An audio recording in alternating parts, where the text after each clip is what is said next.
If you don't know your passion, or maybe think you don't even have a passion, I beg to differ.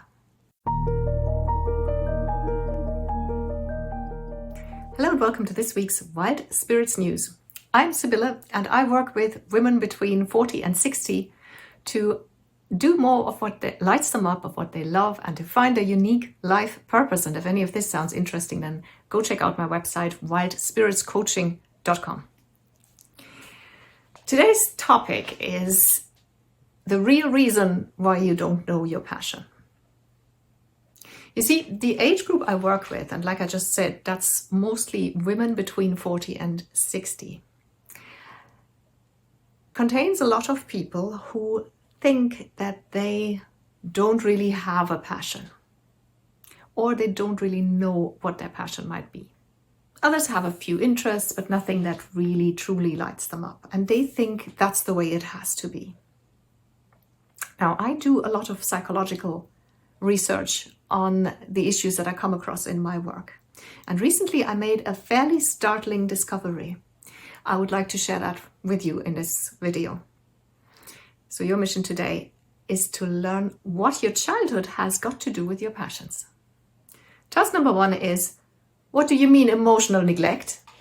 I don't know about you, but when I hear the word emotional neglect, then I think of poor children in problem families with issues such as, violence and abuse or drugs, alcoholism, stuff like that, right? What I don't think of is my idyllic childhood, where I was brought up as a loved youngest child of 4 in an intact family. And of course there was some dysfunction in our family. What family doesn't have any dysfunction?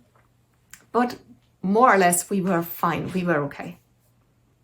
My generation, now I'm Generation X, so I'm in my 50s now, and like I said, between 40 and 60 is mainly the age group that I work with, and that makes us mostly Generation X. That's people who spent their childhoods in the 60s, 70s, and 80s.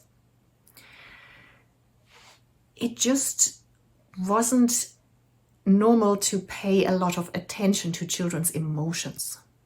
It wasn't like today, where you would sit down and really make an effort to get to the bottom of what a child feels. If I was a little down, then my mum would ask, why are you so quiet? Did something happen at school? And if I said, no, not really, I just, I don't know, then she'd say, come on, cheer up, go out and play. That's how it was done back then, right? When we were bored, tough. So we were bored if we were somewhere with our parents and the adults were talking and we had nothing to do. We were bored out of our skulls. Nobody cared, right? We were also left to our own devices a lot. There are some positives from this. We can take a hit and we're very self-reliant. But another thing that has come with this upbringing, with this type of upbringing that was the norm in those days, is that we grew up feeling like our emotions don't matter very much and don't count. And so some of us grew up caring a lot more for others than ourselves. And for some people, this also has led to situations where they were taken advantage of in a relationship or at work. You know, the types of people, every office has at least one, who volunteer for all the shit jobs that nobody else wants to do, who always end up picking up the slack for everybody else, who work more overtime than anyone else, and they're usually underappreciated. That is also an effect of growing up thinking your own feelings don't matter much. Task number 2 is why you don't know your passions. Now, this upbringing that I've outlined has also led to us growing up not caring much about, or not enough, about our passions. And like I said initially, a lot of people in my generation have a few interests, but nothing that really makes them enthusiastic, that really lights them up, that they absolutely love. And a lot of them say to me, I'm just not like that. That's not my personality. I'm not a very passionate person. To which I say, that is not true. It doesn't matter whether you're an extrovert or an introvert or whatever else. You are capable of strong emotion. It just wasn't encouraged. It was kind of trained out of you. You are capable of strong emotion. You are capable of getting absolutely unreasonably happy about something. You just need to find it, or rather you need to start paying attention again to what it is, right? You may have looked in the wrong places for your passion, or maybe your passion is uncool, but you have at least one passion or several, and you can find them. And the way you do this is by starting to pay more attention to your own emotions. Make them important. Like set yourself an alarm several times a day, and this may take some time, by the way, so you be patient with yourself. And a couple of times a day, just check in with yourself. Ask yourself how you feel. And don't end up with answers like, yeah, I'm fine, I'm okay. Dig deeper. Look how you really feel. What is your emotions? And again, it might take some time.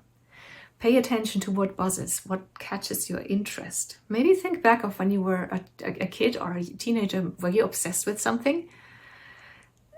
Do a bit of detective work. And if you need any support with this is what I do. And I also offer a once-off session, a super affordable once-off session called Find Your Passion, where we do exactly that. That's kind of a shortcut to this thing. I'll leave a link to that in the description below the video, and you can check it out. It is less than half the price of a usual once-off session, so it really is very affordable.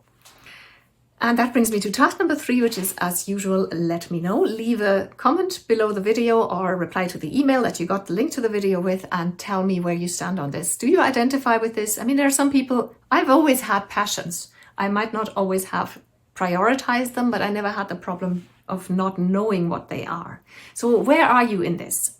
I would love to know, and I will reply to every comment. And if you would like some more, like I said initially, go to the website wildspiritscoaching.com. You can also sign up to the Wild Spirit Love Letter newsletter there. That is 100% spam free. You'll get 1 email per week, and I always make sure to include some information that is really useful, recommendations and extra articles and insights. So always something that you don't get anywhere else to make it truly valuable. I wish you a beautiful week, and I'll talk to you soon. Bye.